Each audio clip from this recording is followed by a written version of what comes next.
الحمد لله الذي هدانا لهذا وما كنا لنهتدي لولا أن هدانا الله. لقد جاءت رسل ربنا بالحق وما توفيقنا إلا بالله.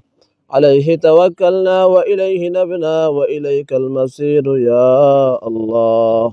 ربنا ظلمنا أنفسنا وإن لم تغفر لنا وترحمنا لنكونن من الخاسرين.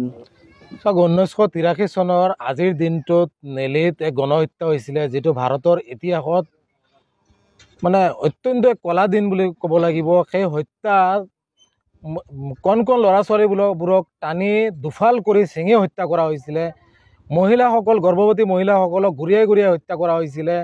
আবাল বৃদ্ধ বৃদ্ধাসকলক কাটি টুকুৰা টুকুৰ কৰি হত্যা কৰা হৈছিলে। এক ভয়ানক এক পৰিৱেশ। চৰকাৰী হিচাপ মতে যিটো সংখ্যা আছিলে তাতকৈ প্ৰায় ৩-৪ গুণ বেছি, প্ৰায় ৫,০০০ পৰা ১০,০০০ লোকক হত্যা কৰা হৈছিলে ৬ ঘণ্টাৰ ভিতৰত। সেই নেলি এলেকাত তেজেৰে ৰাঙলী হৈ পৰিছিলে। সেই লোকসকলে আজিৰ দিন পৰ্যন্ত ন্যায় পোৱা নাই। তদানীন্তন চৰকাৰে তিৱাৰী আয়োগ গঠন কৰি দিছিলে, কিন্তু তিৱাৰী আয়োগৰ প্ৰতিবেদনো আজি অত বছৰ হোৱাৰ পিছতো প্ৰতিবেদন ৰাজহুৱা নহ'ল। অৰ্থাৎ এটা কথা প্ৰমাণ হয় যে তিৱাৰী আয়োগৰ প্ৰতিবেদন ৰাজহুৱা হোৱাৰ লগে লগে বহু দুষ্কৃতিকাৰীৰ নাম পোহৰলৈ আহিব, যাৰ বাবে তিৱাৰী আয়োগৰ প্ৰতিবেদন ৰাজহুৱা হোৱা নাই আৰু নিৰীহ লোকসকল আজিৰ দিন পৰ্যন্ত ন্যায়ৰ পৰা বঞ্চিত হৈছে।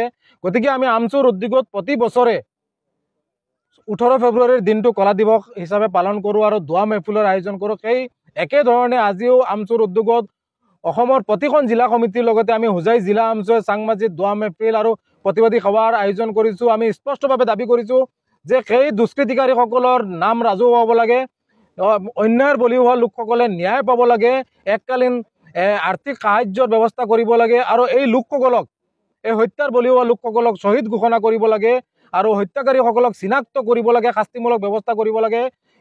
এই দাবীৰে আমি প্ৰতিবাদী সভা আয়োজন কৰিছোঁ আৰু আমাৰ দাবীসমূহ যদি নামানে আগন্তুক দিনত ইয়াতকৈ ভয়ানকভাৱে প্ৰতিবাদী কাৰ্যসূচী আমি কৰি যাম, কলা দিৱস পালন কৰি যাম। গতিকে স্পষ্টভাৱে দাবী জনাইছোঁ যে এই দুষ্কৃতিকাৰীক চিনাক্ত কৰিব লাগে, নিৰীহ লোকসকল, হত্যাৰ বলি হোৱা লোকসকলে ন্যায় পাব লাগে।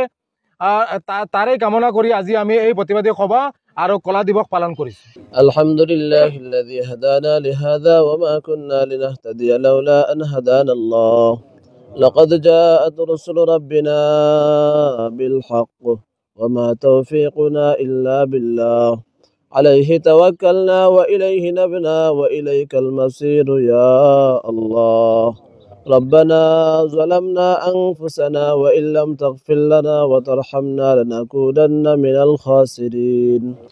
1983 চনৰ আজিৰ দিনটোত নেলিত এক গণহত্যা হৈছিলে, যিটো ভাৰতৰ ইতিহাসত মানে অত্যন্ত কলা দিন বুলি ক'ব লাগিব। সেই হত্যা কণ কণ ল'ৰা ছোৱালীবোৰক টানি দুফাল কৰি ছিঙি হত্যা কৰা হৈছিলে। মহিলাসকল, গৰ্ভৱতী মহিলাসকলক ঘূৰিয়াই ঘূৰিয়াই হত্যা কৰা হৈছিলে। আবাল বৃদ্ধ বৃদ্ধাসকলক কাটি টুকুৰা টুকুৰ কৰি হত্যা কৰা হৈছিলে। এক ভয়ানক এক পৰিৱেশ। চৰকাৰী হিচাপ মতে যিটো সংখ্যা আছিলে তাতকৈ প্ৰায় ৩-৪ গুণ বেছি, প্ৰায় ৫,০০০ পৰা ১০,০০০ লোকক হত্যা কৰা হৈছিলে ৬ ঘণ্টাৰ ভিতৰত। সেই নেলি এলেকাত তেজেৰে ৰাঙলী হৈ পৰিছিলে। সেই লোকসকলে আজিৰ দিন পৰ্যন্ত ন্যায় পোৱা নাই। তদানীন্তন চৰকাৰে তিৱাৰী আয়োগ গঠন কৰি দিছিলে, কিন্তু তিৱাৰী আয়োগৰ প্ৰতিবেদনো আজি অত বছৰ হোৱাৰ পিছতো প্ৰতিবেদন ৰাজহুৱা নহ'ল। অৰ্থাৎ এটা কথা প্ৰমাণ হয় যে তিৱাৰী আয়োগৰ প্ৰতিবেদন ৰাজহুৱা হোৱাৰ লগে লগে বহু দুষ্কৃতিকাৰীৰ নাম পোহৰলৈ আহিব, যাৰ বাবে তিৱাৰী আয়োগৰ প্ৰতিবেদন ৰাজহুৱা হোৱা নাই আৰু নিৰীহ লোকসকল আজিৰ দিন পৰ্যন্ত ন্যায়ৰ পৰা বঞ্চিত হৈছে।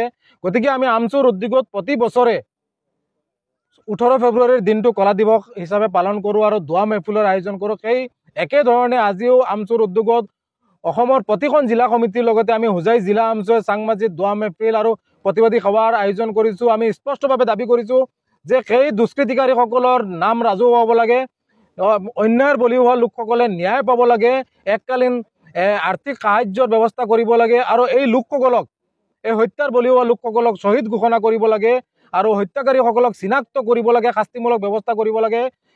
এই দাবীৰে আমি প্ৰতিবাদী সভা আয়োজন কৰিছোঁ আৰু আমাৰ দাবীসমূহ যদি নামানে আগন্তুক দিনত ইয়াতকৈ ভয়ানকভাৱে প্ৰতিবাদী কাৰ্যসূচী আমি কৰি যাম, কলা দিৱস পালন কৰি যাম। গতিকে স্পষ্টভাৱে দাবী জনাইছোঁ যে এই দুষ্কৃতিকাৰীক চিনাক্ত কৰিব লাগে, নিৰীহ লোকসকল, হত্যাৰ বলি হোৱা লোকসকলে ন্যায় পাব লাগে তাৰে কামনা কৰি আজি আমি এই প্ৰতিবাদী সভা আৰু কলা দিৱস পালন কৰিছোঁ।